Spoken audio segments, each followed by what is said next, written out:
convidar, abra sua Bíblia comigo no livro de 1 Samuel, capítulo 11, verso 1. Cerca de um mês depois, explicando o contexto, que Saul tinha sido coroado como o primeiro rei de Israel. Então, cerca de um mês depois, Naás, rei de Amon, avançou com o seu exército contra a cidade de Jabes de Gileade.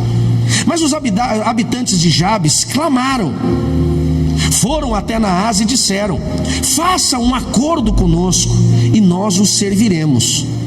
Então Naás respondeu: está bem, eu faço um acordo com vocês, mas com uma condição: arrancarei o olho direito de cada um de vocês, como humilhação para todo Israel. As autoridades de Jabes pediram: ok, nos dê 7 dias para enviarmos mensageiros a todo Israel. Se ninguém vier nos salvar, então nos entregaremos ao rei. Os mensageiros chegaram a Gibeia, cidade onde Saul morava, e relataram ao povo a difícil situação de Jabes de Gileade. Todos clamaram, ou choraram, melhor dizer, em alta voz. Quando Saul voltou da cidade, trazendo seus bois do campo, perguntou: o que está acontecendo? Porque todos estão chorando. Então contaram-lhe sobre a mensagem de Jabes. Então o Espírito de Deus veio poderosamente sobre Saul, e ele... Vou ler de novo e a última parte você vai repetir bem, vai declarar bem alto. Então o Espírito de quem veio sobre ele? O Espírito de... veio de uma forma poderosa sobre Saul, e ele se... Uau! O Espírito de Deus, o Espírito de paz, o Espírito de consolação, o Espírito de graça, o Espírito de amor veio sobre Saul. E sabe o que ele fez? Gerou fúria. Em algumas versões assim, ele ficou irado. Continuamos o texto. Tem gente que está falando: viu, é de Deus, amor. Calma lá, vamos entender. Verso 7. Então ele pegou os 2 bois, cortou em pedaços, enviou mensageiros para levá-los a todo Israel com o seguinte aviso: isto é o que vai acontecer aos bois de quem recusar seguir Saul e Samuel nesta batalha. Então o terror veio do Senhor, caiu sobre o povo, de modo que todos saíram para guerrear com um só homem. Quando Saul os uniu em Bezeque, viu que havia 300.000 homens de Israel, 30.000 homens de Judá. Então Saul enviou mensageiros de volta a Jabes de Gileade com o seguinte aviso: salvaremos vocês amanhã, antes do meio-dia. Quando os habitantes de Jabes receberam esta mensagem, houve grande alegria em toda a cidade. Esse texto talvez não é um texto muito conhecido. Por mais que eu já conhecia a história, eu não me lembro de ter pregado sobre essa história em nenhum momento. Esse episódio aqui, Erickson, ele é a primeira batalha, a primeira guerra que Saul ele acaba lutando. Conhecemos a história. Saul, um homem, por mais que fosse alto, mais alto de todo o povo, belo, é um homem muito covarde, amedrontado, inseguro. Ele é ungido rei em Israel, como o primeiro rei de Israel, numa direção de Deus a Samuel, mas ainda estava muito inseguro nesse processo. E é tão visível, Eliane, a sua insegurança, que quando ele assume o governo, ele não vai para uma posição de governo. Ele é coroado como rei. O povo é obrigado, inclusive alguns o rejeitam, mas o povo de alguma forma é conduzido, melhor dizendo, Henrique, a celebrar pela sua posição agora, porque foi um rei que eles pediram e Deus deu o rei a eles. Mas Saul, ele não continua como rei depois de ser coroado. Ele volta à sua condição de um fazendeiro. Ele volta a cuidar dos bois.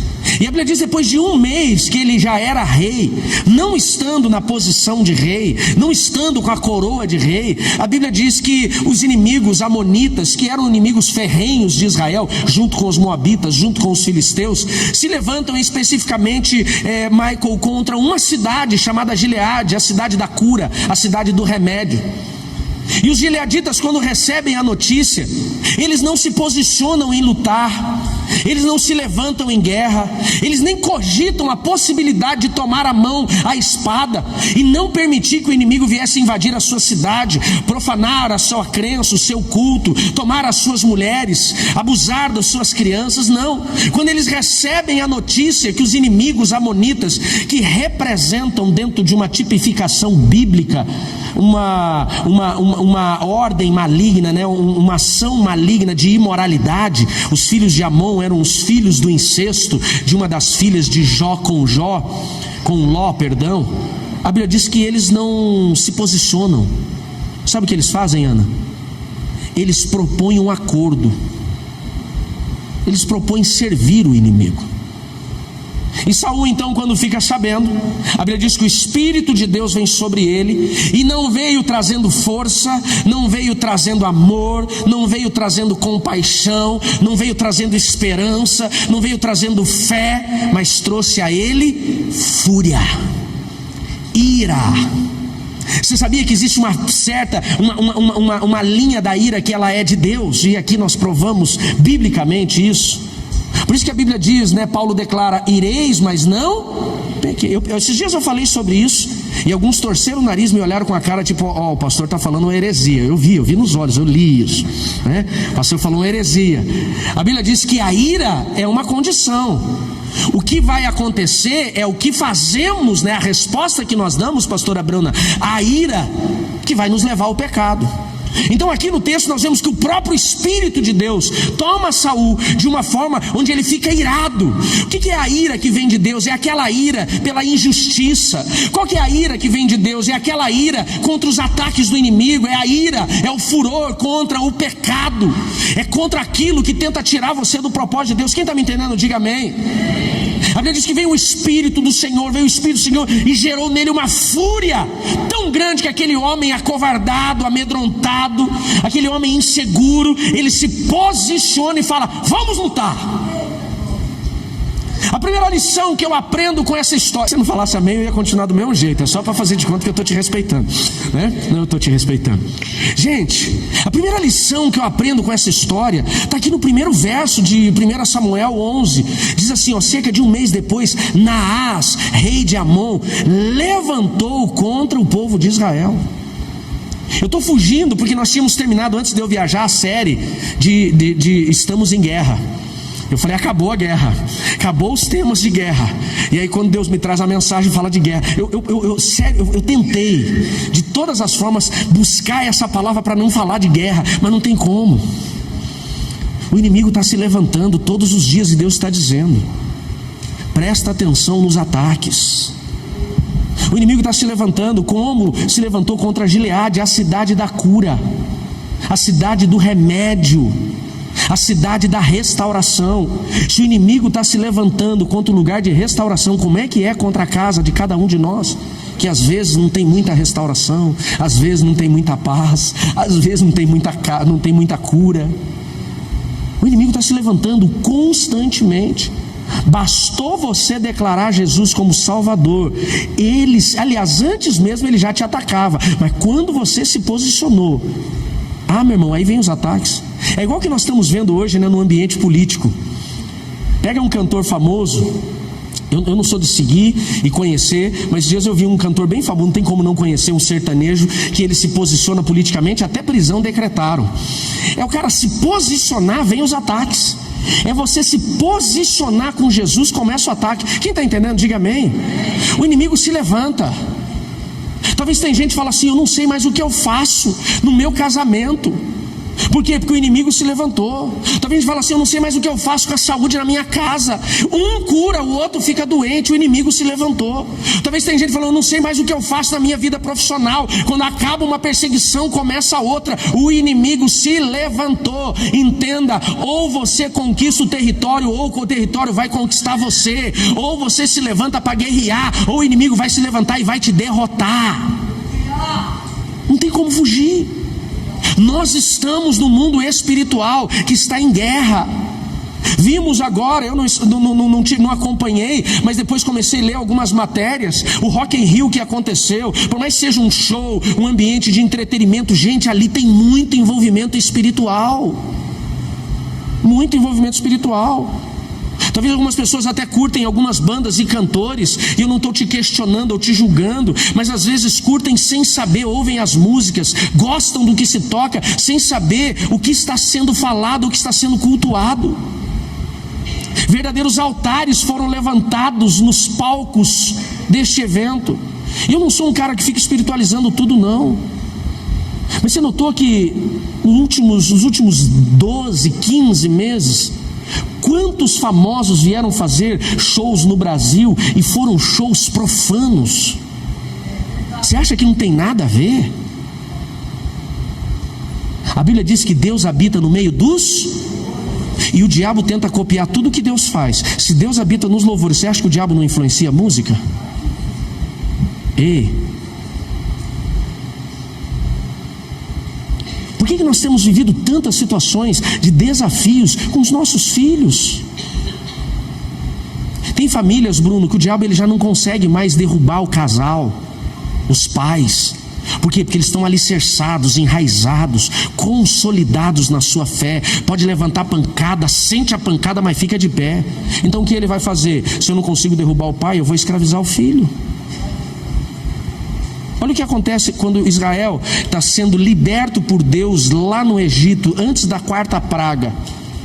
Deus levanta Moisés e diz assim: vai lá, eu já falei isso para vocês, vai lá e diga para o faraó, liberte o meu povo. E cada vez que ele ia, faraó dizia que libertava e não libertava. Então na 4ª vez, faraó diz assim: vão adorar o Deus de vocês, mas deixem os seus filhos, deixe eles aqui. Sabe o que isso é? É um levante maligno para escravizar seus filhos. Porque se o seu filho ou a sua filha for escravizado pelas drogas, roubou a sua paz. É verdade ou não é? São guerras contra o casamento. Gente, nunca se divorciou tanto no mundo como nos dias de hoje. E sabia que o Brasil é um dos países que mais tem aplicado o divórcio, mais tem separações? Por quê? Porque casou mal. Não é só porque casou mal, tem gente que infelizmente não parou, orou, buscou a direção de Deus e está vivendo a consequência. Mas a grande maioria são ataques malignos. Quando era namorado, quando era noivo, era uma maravilha, já era a lua de mel. Depois que casou, o mel foi embora, só ficou a lua. E ela é uma lua minguante ainda. Luta.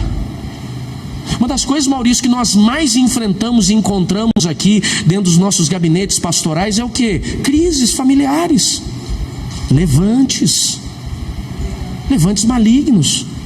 Nunca se adoeceu tanto no mundo como se adoece hoje. E quais são as principais patologias que nós vemos se levantando hoje, né? Diagnósticos mentais. Nunca se teve tanto diagnóstico, os psicopedagogos, os pedagogos de plantão, vamos falar isso. Nunca se teve tanto diagnóstico de TDAH, de espectro autista, que não é uma doença, mas é uma situação que nós não estamos preparados, né? Os pais não estão preparados, a própria educação ainda tem dificuldade. Nunca se enfrentou tantas patologias como depressão, ansiedade. É verdade ou não é, pastor Odô? Ansiedade em crianças, depressão em crianças, levantes. Pastor, dizendo que toda doença então é espiritual? Nem toda doença é espiritual, mas posso dizer para você, toda doença não vem de Deus, vem do diabo. Porque Deus me deu uma doença. Deus não dá doença não, irmão. Quem coloca a doença é o capeta, é o sapricó, é o catiço, é ele. Mas Deus traz cura. Eu vou dizer de novo, mas Deus traz cura. Agora, o que eu e você estamos fazendo contra os levantes malignos? Sabe o que Gileade fez? Quando chegou, pastora Anne, a informação, a mensagem que Naás, os amonitas estavam vindo para guerrear, eles nem pegaram na espada. Eles acovardaram. Simplesmente levantaram uma comitiva e falaram: vão lá e faz um acordo. Por que o acordo para o inimigo aqui foi tão interessante, ele aceitou rapidamente? Porque muitas vezes eu e você, quando estamos sendo atacados, não temos consciência do poder e da autoridade de Deus quando nos posicionamos em Deus para derrotar o inimigo. Olha o que a Bíblia diz: Satanás já foi derrotado. Ele está sendo, já foi. Por que ele se levanta, mesmo derrotado? Para fazer você amedrontar. Porque se você lutar contra ele sozinho, William, nós vamos levar pancada. Mas com Jesus, nós somos maioria. Por isso que a Bíblia diz: maior é o que está conosco do que aquele que está no mundo. Ele já é derrotado. Então ele vai tentar constantemente te amedrontar para você sucumbir, recuar, e recuando você venha fazer um acordo. A segunda lição desse texto: tudo que o diabo quer é que você faça um acordo. Qual foi o acordo que Gileade ofereceu aqui no texto? Verso 1 diz assim: então os habitantes de Jabes de Gileade clamaram e disseram: faça um acordo com nós e nós o serviremos. O diabo, ele sabe que se ele bater de frente com você, com Deus, ele vai ser derrotado. Então ele vai tentar te amedrontar para você se submeter. Quem está para a doença que eu falei do levante? Isso aqui está borbulhando, deixa eu falar isso. Uma das situações que nós mais temos visto como ataques malignos, já falei, nem todas as doenças são espirituais. Existem doenças que são biológicas, genéticas. Falta de cuidado. Não adianta você dizer: estou sentindo dor nas costas, estou carregando algo que eu não deveria carregar. Tem gente que tem dor nas costas, por quê? Porque ele carregou pesos que ele não deveria carregar a vida inteira. E não estou falando de peso espiritual, é físico. Agora as costas estão cansando, as hérnias estão gritando. Quem está me entendendo, diga amém. Porém, toda doença vem do diabo. E por que o diabo se levanta com doença? Porque quando ele levanta doença, você vai se prostrar, você vai se submeter. Eu falava ontem com uma pessoa da equipe. Eu falei: você sabe qual que é a minha linha de raciocínio? Quando eu estou doente, é aí que eu vou para a igreja. Eu não fico em casa dia de culto, dia de escola, quando eu estou doente. Porque o dia que o diabo descobrir que uma doença me para, eu nunca mais vou ter paz na minha vida, no meu corpo. Quem está me entendendo, diga amém. Agora você já para avaliar comigo. Tem gente aqui que parece que só fica doente no dia do 3D, só tem enxaqueca no culto de domingo, só dá labirintite na quarta-feira, que é a quarta profética. Já parou para avaliar isso? É verdade ou não é? Sim ou não, gente? Meu irmão, segunda-feira tá tudo beleza, terça-feira ele não faz EVC, tá tudo beleza, quarta-feira, ai, minha cabeça tá doendo. Fala para mim que não é levante maligno? Sim ou não? Quinta-feira ele não tem 3D, levanta novinho. Sexta-feira uma benção, sábado vai jogar bola, domingo de manhã dor nas costas, ai Jesus. Sabe por que isso acontece? A gente não quer espiritualizar a doença, mas porque o diabo já descobriu que doença te para, que qualquer dor de cabeça tira você da presença de Deus, qualquer enxaqueca rouba o seu devocional. Ele falou: é aqui que nós vamos trabalhar. É igual falta de dinheiro. O dia que o diabo descobre que quando acabou o dinheiro para você para de louvar, meu irmão, nunca mais vai ter dinheiro no bolso. Diga misericórdia, Jesus. Meu irmão, faltou dinheiro, o que você faz? Então louve, simplesmente louve. Tá chorando, louve.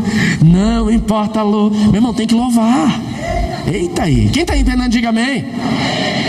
Nós vamos começar agora. Eu não sei como é que eu vou fazer isso e vou arrumar agenda para isso, mas aconteceu na viagem também. Deus deu start, Maurício. Começou lá com a conferência do Randy Clark, e aí na viagem foi assim, uau. Nós vamos começar agora, provavelmente na segunda, sexta-feira. O único dia que me sobrava era sexta-feira à noite, já não me sobra mais. Amém, obrigado André, bem bom. Amém, assim seja, que não sobre. Vamos fazer. Nós vamos começar uma escola aqui na igreja de cura. Uma escola de cura. Pastor, o que é essa escola de cura? Deus me falou isso, Maurício. Maurício gostou. Ele até passou a mão na cabeça e falou: eita glória. Deus falou para mim: é muita gente adoecendo. E se você e só a sua equipe pastoral estiver disposta a orar por cura, vai faltar gente.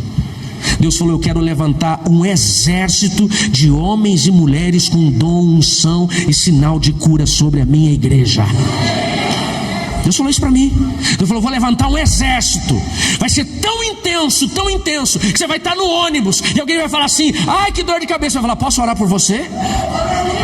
Eita, você está no trabalho, alguém mandou uma mensagem dizendo: não vou trabalhar que eu estou com dor nas costas. Você vai ligar e falar: posso orar por você? E se for mentira, já vai cair a mentira ali. Meu irmão, Jesus diz assim: aqueles que crerem falarão novas línguas, expulsarão demônios e imporão as mãos sobre os enfermos e eles serão. Quem crê em Jesus aqui? Fica com a mão levantada. Quem crê em Jesus aqui, levanta a mão. Você fala, eu creio. Fala, eu creio. Fica a mão levantada. Fica, não abaixa, em nome de Jesus. Continua lá. Você com a mão levantada. Se você crê, Deus tem, Ele quer te usar para curar pessoas adoecidas. Só basta crer. Olha quanta gente. A igreja está lotada. Mais de 400 pessoas. Só aqui 400 agentes de cura. Dá uma glória a Deus. Agora, porque a gente não sabe como faz. A gente não sabe como faz. Qual é o maior já saí da mensagem, eu já volto lá. Mas qual que é o maior empecilho para você orar por cura, Milson? É a pessoa pensar assim: ai Jesus, e se eu orar e a pessoa não for curada? Esse é o pensamento mais tolo e mais egoísta que existe para um crente. Número 1, quando você ora por cura, é você que cura ou é Deus? Você ou Deus?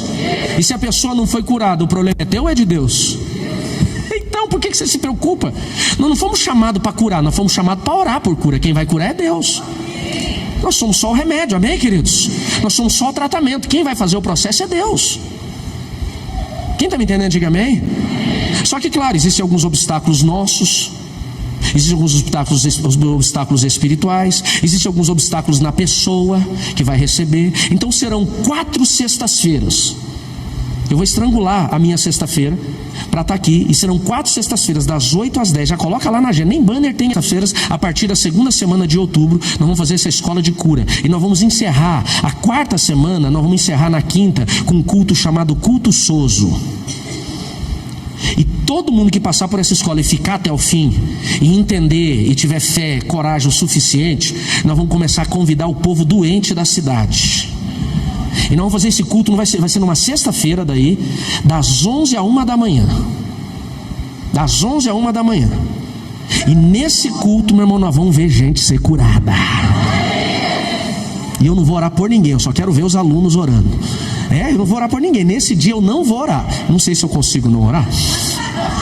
Vou tentar, vocês me amarram. Vou colocar aqui o povo, você vai orar. Quem está doente vai ficar aí, você vai orar. E lembre-se, não é você, é Deus.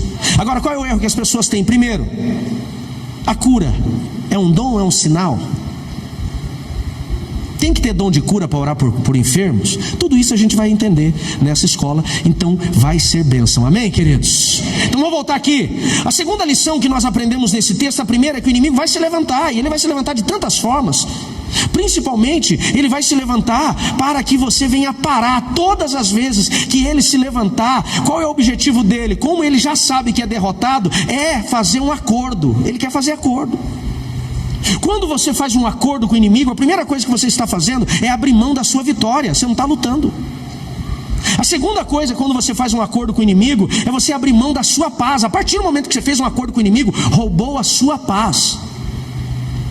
Terceira coisa que vai acontecer com você quando você faz um acordo com o inimigo é que você abre mão da sua liberdade. Agora você torna escravo.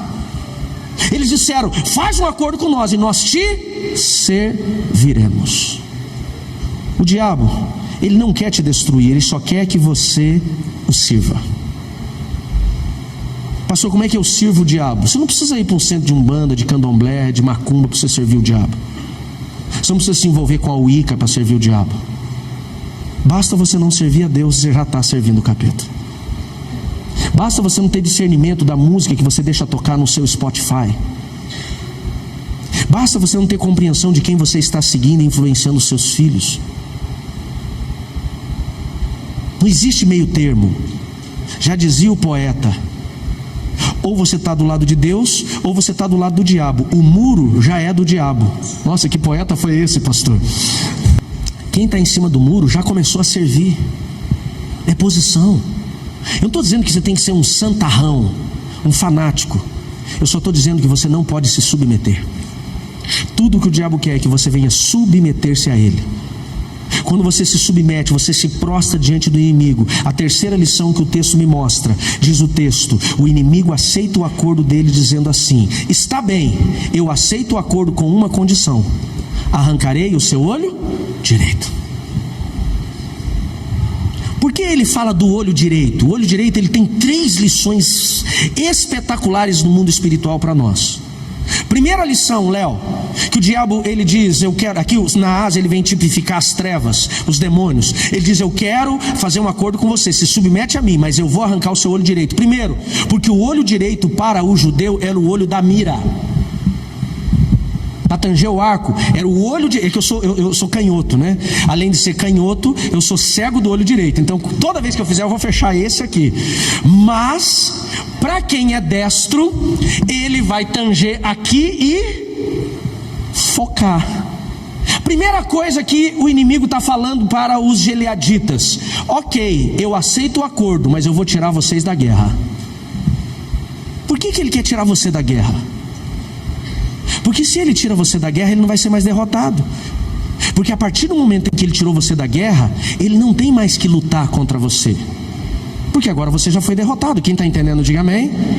O olho direito era o olho da guerra. O olho direito era o olho da batalha. Ele queria tirar a habilidade da batalha daqueles homens. Tem muita gente, Erickson, que está sendo cegado pelo diabo. Está cegando. E ele começa a não enxergar mais, Jéssica, os levantes malignos. Por quê? Porque os seus olhos foram arrancados. Você vai prestar atenção, Ana, que na grande maioria das batalhas da Bíblia, eles atacavam o quê? Os olhos, a visão, roubar a visão. Olha, um dos personagens mais fortes da Bíblia, fisicamente, Sansão. Sansão, ele brinca com Deus, sim ou não, gente? Se afasta de Deus, sim ou não, gente? Vocês estão aí ainda? Diga amém. Ele se afasta de Deus. Sansão, ele se envolve com uma mulher filistia, se apaixona e casa com ela contra a direção de Deus e dos seus pais. Depois ele volta para a terra dos filisteus e se envolve com uma prostituta, imoralidade. Não se cansando, ele se envolve com uma mulher, né, maligna, mercenária, chamada Dalila. E essa mulher o seduz de tal forma que ele acaba contando a ela o seu segredo. Ela vai insistindo, ele vai mentindo, até que ele não suporta mais, conta o segredo que estava no seu nazirado, corta os cabelos dele e ela diz: os inimigos vêm contra você. Sansão 3 vezes já tinha acontecido, Guilherme. E ele se levanta, e quando ele se levanta, a Bíblia diz: o Espírito de Deus já não estava mais sobre ele. Quando os inimigos, os filisteus, aprisionaram Sansão, qual foi a primeira coisa que eles fizeram quando eles algemaram Sansão? Fala para mim. Furaram os seus olhos. Por quê? Número 2, perdeu a direção. Quando o diabo te cega, primeiro ele quer tirar você da guerra, você não tem mais habilidade de guerra. Número 2, você perde a direção. O que tem de crente na igreja sem direção, não tem direção mais. Ele não sabe mais o que vai fazer. Como diz aquela história, quem não sabe para onde vai, qualquer lugar serve. Perdeu a direção. Uma pessoa que tem os seus olhos furados, arrancados, ele não tem mais condição. Já passou? Quem já fez aqui dilatação de pupila? Dilatação de pupila é um exame oftalmológico que eles pingam um colírio, ele vai dilatar a tua pupila, e ela é como se ela estivesse no escuro. Então no escuro as nossas pupilas, elas dilatam, elas abrem para melhorar a visão no escuro. Só que ele faz isso no claro. E quando você então, depois da pupila dilatada, você no sol, na claridade, você não consegue enxergar. O objetivo é você ter mais eficácia no exame oftalmológico que eles colocam lá naquele negocinho que fica pulando as lentes. O que o diabo quer? Roubar a minha visão, para eu ficar perdido. Tem gente que o diabo faz você se submeter a ele no seu casamento, e lá no seu casamento ele rouba a sua visão nas batalhas contra as próprias trevas e faz você perder a direção dentro do seu matrimônio. Você não sabe mais o que faz. O que encontramos de homens reclamando das suas esposas não saberem responder a eles como eles gostariam, e o que encontramos de mulher reclamando de maridos que não sabem responder a elas como elas desejavam. Por quê? Porque se perdeu direção no casamento, foram cegados. Quem está aqui comigo, diga amém. Terceira lição que eu aprendo com os olhos vazados que o inimigo queria tirar de Gileade: perspectiva de futuro. Dentro do ambiente de consultoria empresarial existe uma área chamada planejamento estratégico. Planejar estrategicamente aquela empresa. E a primeira coisa de um planejamento estratégico é você definir missão, valores e visão. Então, se eu sento com um cliente para definir planejamento estratégico, a primeira coisa que eu pergunto: cliente, onde você quer chegar daqui 5 anos? Qual é a sua visão? A visão no planejamento estratégico fala onde eu quero chegar, meu futuro. Quem está me entendendo, diga amém. Quando os olhos são arrancados, ele perde perspectiva de futuro, perde esperança. É tudo isso que o inimigo queria fazer com eles: roubar a sua habilidade de guerra, roubar a sua direção, roubar o seu futuro. Porque a partir do momento, Rafael, que ele rouba o nosso futuro, ele destruiu nossos filhos, ele rouba a nossa direção, ele roubou nosso ministério, ele roubou nossa habilidade de guerra. Nós agora somos derrotados, roubou a nossa vitória. E essa foi a proposta. Será que não temos vivido esses ataques malignos e não temos compreendido? Quantos de nós, Diego, talvez já fomos cegados pelo inimigo e não temos compreendido? O próprio Deus usa a estratégia de cegar para poder parar alguém. Lembra do episódio de Eliseu com o seu moço sendo atacado pelos inimigos assírios? Lembra do episódio? Que a Bíblia diz que os inimigos cercaram a casa e o menino de Eliseu diz: ah, meu senhor, estamos cercados. E ele diz assim: Deus, abre os olhos do menino e fecha os olhos dos inimigos. A Bíblia diz que eles ficaram cegados. Até Deus usa essa estratégia. Lembra do episódio de Paulo perseguindo os cristãos no caminho de Damasco? Jesus aparece para ele, o que acontece com ele? Ele fica... Ei, te cegar é uma estratégia de guerra. E tem muita gente que está falando: eu não vou guerrear, e está se submetendo, já perdeu a visão.